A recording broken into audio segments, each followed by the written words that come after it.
Yo, what's going on, guys? Crispy Flakes here. Welcome to Extra Crispy. For today's video, we got a video by a channel called NBA Hoops with TJ titled Way Too Early NBA Awards Predictions, man. So listen to me for next NBA season. And yeah, straight up, I'm not personally talking about my own award predictions. I think in my main channel, Crispy Flakes, I'll probably make a full video going like further detail. But I thought it'd be kind of fun to see somebody else's predictions to kind of see how they correlate with mine and everything. So let's go ahead and get going on this. If you guys want to give your predictions in the comment section below, feel free to do so. Let's get it, man. Nikola Jokic be the first player since Larry Bird to win 3 consecutive MVP awards. He keeps on getting even better than the damn all the hype stats. he's receiving. And is Paolo Banchero the consensus Rookie of the Year? Let's talk about it. NBA awards are always so hard to pick because there's so many deserving candidates for each respective award. So in order to give as many players credit as possible, I'll be listing my top 3 favorites. All right, I like that. And one dark horse candidate for each award. So starting with the Rookie of the Year, I've got... All right, Rookie of the Year. All right, I would say being 1,000,000,000% unbiased, I'd probably go with Ivy. I'm just joking. I think Paolo Banchero is going to get Rookie of the Year, and the reason I say that is, for one, guards sometimes take longer to get incorporated to the NBA, just pace and everything, and I also think Paolo Banchero from day one is going to be treated like a #1 option. I think he's going to be getting the touches. I saw him, play in Summer League and everything like that. He looks absolutely fantastic already. Great passer for a big man. I think Banchero gets it. Paolo Banchero taking home the hardware. Hoping Ivy, Keegan but Murray and Jaden Ivey fall just trying short. to be realistic. Banchero is the most offensively gifted prospect from the 2022 draft class. Yeah, he's and got he'll a have bag. ample He's got a amounts whole of damn bag. opportunities to prove that on a bad Magic squad. He showcased some of his abilities during the NBA Summer League when he put up about 20 points a night before going down with an injury. And speaking of Summer League, Keegan Murray is my runner-up to Paolo for Rookie of the Year. He took home the Summer League MVP after posting 20 Yeah, he was putting up crazy stats. and That's a 7 good boards point. a night on 50, 40, 80 splits. I expect Murray to be the third option his rookie year behind Domantas Sabonis and De'Aaron Fox, and he should be able to flourish in that role, as he'll get a lot of easy looks due to the amount of attention the combo of Fox and Sabonis will garner from opposing defenses. This leaves Jaden Ivey, who in my opinion has the third best odds to win the award. I can't wait. I don't think he'll go as crazy as a lot of people think he will, as I do see expanded offensive work from Saddiq Bey, and obviously Cade is this team's #1. Ivy will get there, I just don't see it during his rookie year. But he still should be able to average around 15 points a game, and he's third on my ballot. And my Rookie of the Year dark horse goes to Benedict Mathurin of the Indiana Pacers. I would have loved if the Pacers would have got DeAndre Ayton. I feel like that was the missing piece they really needed. But, Tyrese and Benedict here, they could end up being like an all-star duo. Maybe not next season, but in the future. And Benedict, I think he's gonna be a great NBA player. Put aside the fact he called out LeBron real quick, and let's focus on the situation. Dude averaged a cool 19 points per game on good efficiency during the Summer League, earning him all Summer League second team honors. Pair that with one of the best distributing young point guards in Tyrese Halliburton, and Mathurin's potential as a scorer within the Pacers offense is high. He's 6'7" and plays well off ball, so Halliburton can deal to him off cuts and screens. So don't be surprised if Benedict Mathurin makes a play at the Rookie of the Year in late March. Moving on to the Defensive Player of the Year. Defensive Player of the Year. Ooh, okay. Damn. I mean, we're really going to see Rudy Gobert's impact on a new team. And so, I'm thinking Rudy Gobert. My dark horse. I mean, Bam's obviously a great pick, too. I have nothing against Bam. I think Bam can win it. Drew Holiday can win it. My dark horse, though, is that the Lakers end up being really good for whatever reason. Anthony Davis. My winner is Bam Adebayo, with Drew Holiday and Rudy Gobert. Bam deserves it, though. Let's give it to Bam. I'm cool with that. Bam's box score stats of 1.4 steals and 0.8 blocks and immediately write him off, but Bam's impact is felt beyond the box score. He has the foot speed to switch onto a guard with ease, plus the strength and body control to impact. Yeah, he does it all defensively, no doubt. Not to mention, beyond the stat lines. Every advanced stat displays Bam's impact. Miami had a defensive rating of 105.7 with Bam on the court, and that was 6.5 points per 100 possessions worse when Bam was on the bench, which ranked in the 93rd percentile of players at his position. So safe to say, I was surprised when Bam Adebayo was snubbed of the all-defensive first team last season. So combine his defensive abilities with his Yeah, that's what I worry about with Bam is like, what if he's just hating on at this point? motivation of being snubbed from last year's first team, and Bam is my favorite to bring home the hardware. I like that. Some I like people that, may okay. be confused on why Jrue Holiday is my second choice, as you could make the case he's not even the best defensive player on his own team. But number one, that guy already won a DPOY. And number two, it's been a long time coming for Jrue Holiday. Holiday has made an all-defensive team for the last 5 seasons, with 2 of those selections being for Right, the they first selecting team. guards now Yet these days nobody too. really seemed to notice. Smart got it Finally, in last year. 2022, people really started to take notice of Drew's defensive prowess after his incredible sequence Damn. on 2022's actual DPOY, Marcus Smart, when he blocked his shot, threw the ball Yeah, off sick. him, then stole the ball from him to clinch the game. So now that people have started to take notice, expect him to be towards the top of the DPOY ladder. My third choice is Rudy Gobert, and he's a safe choice because he's always a Defensive Player of the Year candidate. However, he's already won the award 3 times, and voter fatigue may play a role.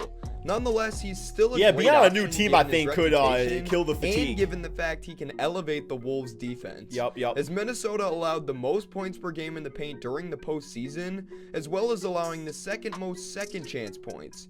So Gobert will definitely have a case to make for the award. My dark horse for the DPOY might be that's a good somewhat dark horse. controversial, but I'm going with No, Ben that's Simmons. not controversial. I think that's a good pick right there.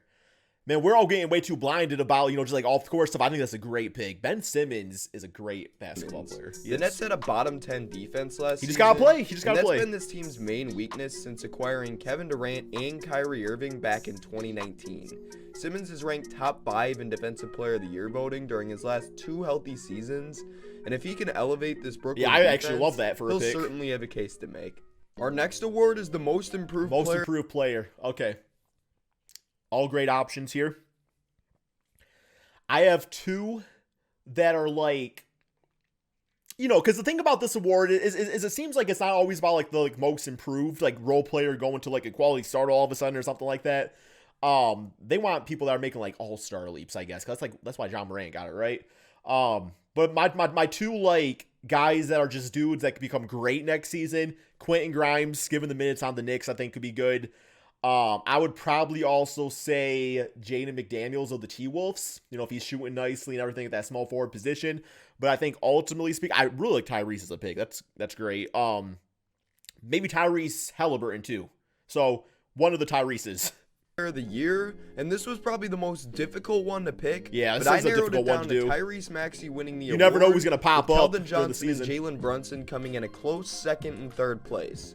Maxey improved significantly from his rookie to his sophomore campaign, and I expect 2.0. more of the same going into his 3rd year. He was Philly's second option during the 2022 postseason, putting up incredible averages, Wow. and he's already had a few marquee games, such as his 39-point damn performance all-star. against Denver or his 38-point playoff performance versus Toronto. Nonetheless, expect another leap this season from Tyrese Maxey. My runner-up for most improved is Keldon Johnson, who was initially my favorite, but due to how bad his team is going to be, I don't see him winning. That's what But I'm I do kind of expect thinking a too. much improved season, as he averaged a quiet 17 points per game last They season. want impact with and the now that improvement. DeJounte Murray is gone, he'll have full control as this team's #1 option. My 3rd place pick in Jalen Brunson is pretty self-explanatory.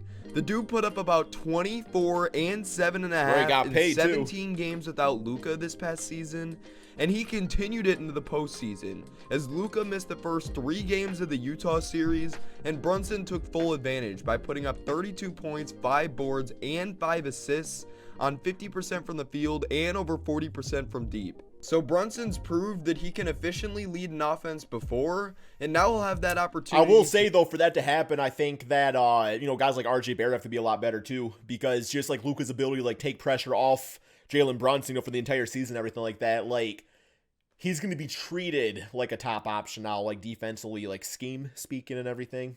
to do it full-time in New York without Luka there to dominate the ball. My most improved dark horse goes to a combo of Sadiq. 2 players Hey, because I Sadiq. couldn't pick just one. So congratulations to Sadiq Bey and Markelle Fultz for winning our only duo Well, dark Markelle Fultz just got injured again. I don't know what the injury was this time. So we gotta give Sadiq Bey a dark horse. horse award. And I made a whole video on Bey, so if you want Hell to check yeah. that out, I'll leave a link to it above and at the end of the video. Yeah, peep that out But for as this, far as this Fultz video. goes, if he can stay healthy, he has a legit chance to win this award. He only appeared in 18 games last season, but most definitely made his mark, as he averaged about 19.5 points to go along with 5 boards and 10 assists Love Markelle for Fultz. 36 minutes.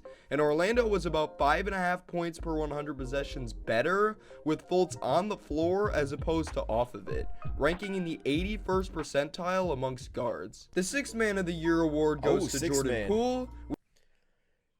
Yeah. I think Tyler Hero, he's got to start, right? They've got to start Tyler Hero. I think Jordan Poole wins it. I got Jordan Poole with Malcolm Brogdon and Tyler Hero. Oh, we got dark horse or second and third favorites. This one was pretty easy to pick, as Hero might end up being a starter. Yep. And even if he does end up coming off the bench, he just won the award last season, so I don't see him going back to back. And with Hero out of the race, I like the Brogdon it pick left too a lot. Poole and Brogdon as my clear-cut favorites.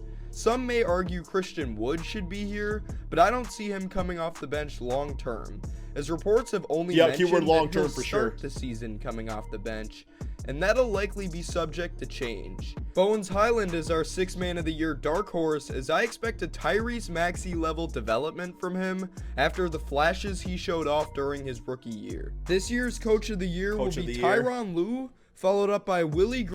My Coach of the Year, Darvin Ham.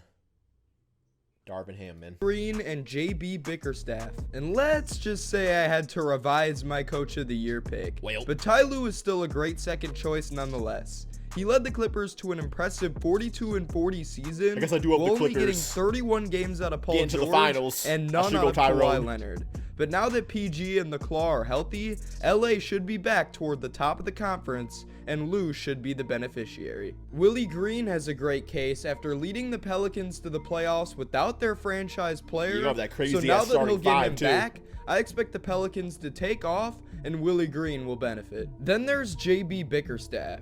The East is deep, and if JB can lead this new-look Cavs team to a top 3 seed, he could come away with the award. People forget how good the Cavs were last season before Allen and Mobley went down with injuries. Yo, they got Rubio now back you too. Add Donovan Mitchell to the mix, and the Cavs look scary, leaving us with the dark horse Coach of the Year and Chris Finch, who I have here mainly because I think the Timberwolves will break out next season. And now, finally, the moment you've all been waiting for, MVP. the MVP. My MVP is Kawhi Leonard. I think Kawhi Leonard gets it. My MVP winner is Luka Doncic, second place Joel Embiid, and third place Giannis Antetokounmpo. I got Kawhi. I already made a whole video dedicated to Luka's MVP season, so I'll leave a link to that up above and at the end of the video, but it's really his award to lose. I then have Joel Embiid as my second choice, and if the Mavs have a bad enough record, I could see Joel bringing the hardware back to Philly. He's been MVP runner-up for the past 2 seasons, and you know he's going to come out motivated this upcoming year. Giannis is my third choice because he's in the MVP conversation every year. You know he'll be Plus dominant, after losing and too. so will the Bucks as a whole. Come back with This a leaves vengeance. Zion Williamson as my dark horse MVP candidate. The Pelicans pushed the top-seeded Suns to a competitive 6-game series without him, and he's the final piece to take them to the next level. He'll be healthy, motivated, and he recently signed a rookie max extension. So all the New York I hope rumors Zion are gets gone, it. I'd love that for a and he can storyline. just I would love focus on that. basketball. Plus, the last time Zion was healthy, he averaged 27 points per game. Woo, So damn. imagine what he'll be able to do with the contending level roster with CJ? around him. But I hope you enjoy. That is the end of the video. That was fantastic. I've never seen this dude's videos before. They're really good. I'll link to his channel in the description below. That's all we got. Thank you all so much for watching. Peace out, my friends.